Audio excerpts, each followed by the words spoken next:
wuxuu u wacayaa walaalihiisa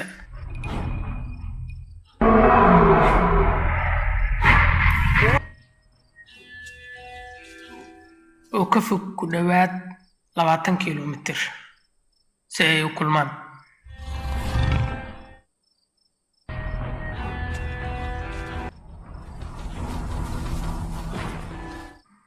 kuwaan waa 4 walaalo ee xurta ah.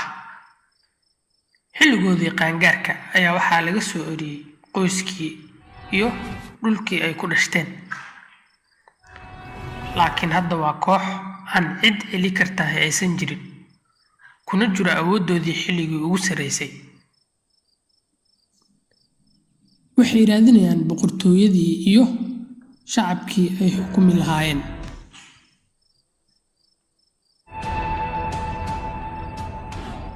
boqortooyadii libaaxa, ugaarsatada kuwooda ugu waaweyn.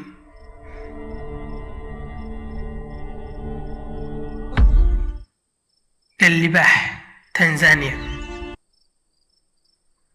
waxaa lagu jiraa xilliga jiilaalka dabayaaqadiisa, weliba biyo la'aan ba'an ayaa ka jirta. laakiin halkan carrada hoosteeda waxaa ku jira biyo kuwa u tababaran oo keliya ay heli karaan. maroodiyaasha waxa uu carfaya biyaha, waa ayna ogyihiin meesha ay ku jiraan.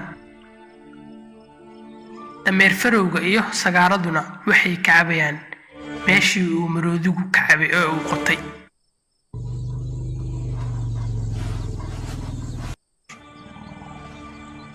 libaaxyadu qarniyo badan ayay maroodiga daawanayeen oo ay deegaan la ahaayeen. waxayna u muuqataa in ay wax ka barteen.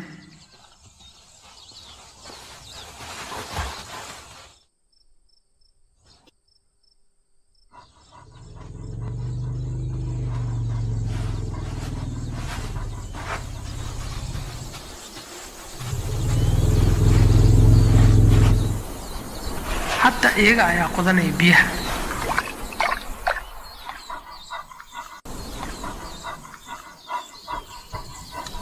waxaa isku meel jooga carruurta la ugaarsadaha iyo carruurta ugaarsatada oo cadaawad dabiici ah ay ka dhexayso.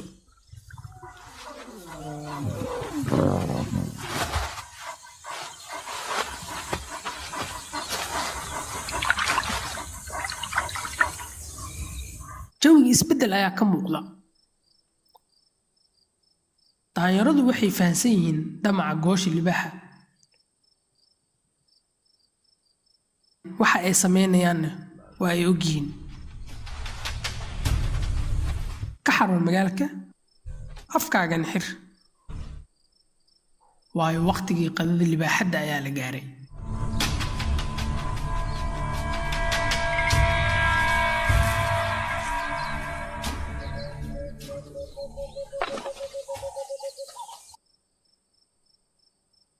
sida saxda ah, aamusnaanta daanyarada sagaarada waxay u tahay nabad.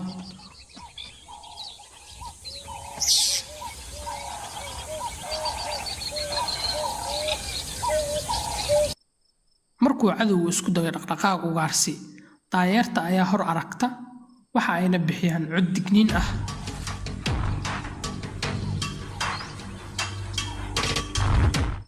laakiin maanta jawigu waa uu ka duwan yahay. daanyartu waxay heshiis lama filaan ah la gaareen goosha libaaxa, waa ayna aamusan yihiin.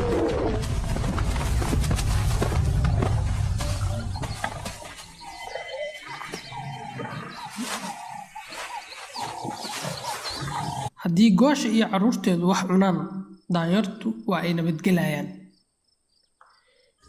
heshiiskan ka dhexeeya daanyarta iyo goosha waa mid labadoodaba dan u ah, laakiin sagaarada dhabarjab ayay ku tahay. meel 5 mayl u jirta galibaax,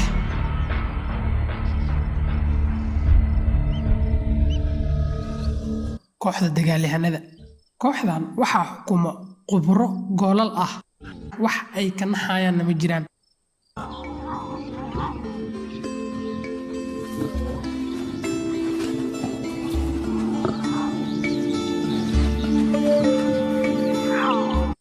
carruurtooda mar walba waa ay la joogaan, markii ay waqti helaanna waa ay la ciyaaraan.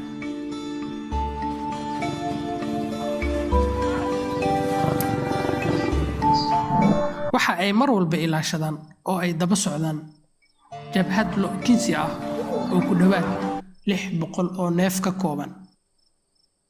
meeshii lo-kinsida degto ayaa iyagana deegaan u ah.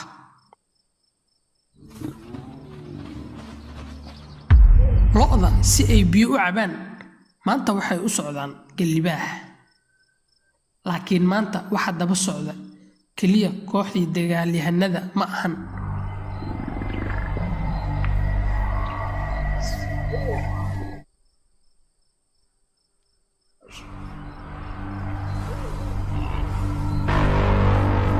waxaa la socdo 2 ka mid ah 4tii walaal.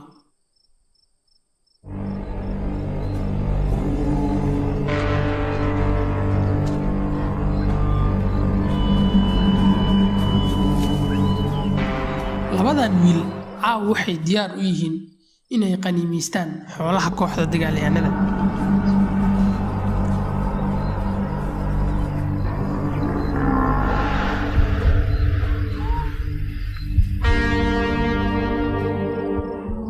ciyaarta waa ay bilaabatay.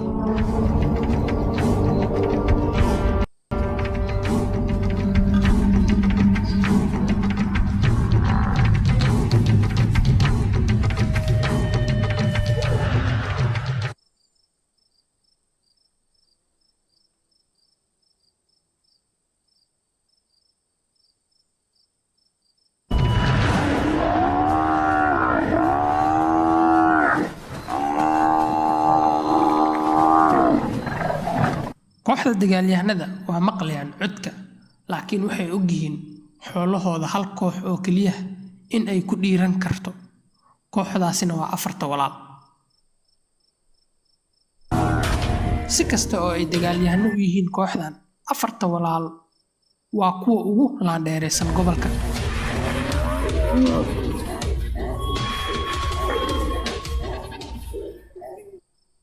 sidaas darteed kuma dhacda in ay xoolahooda ka ceshtaan iyagoo u baqanaya naftooda iyo carruurtoodaba.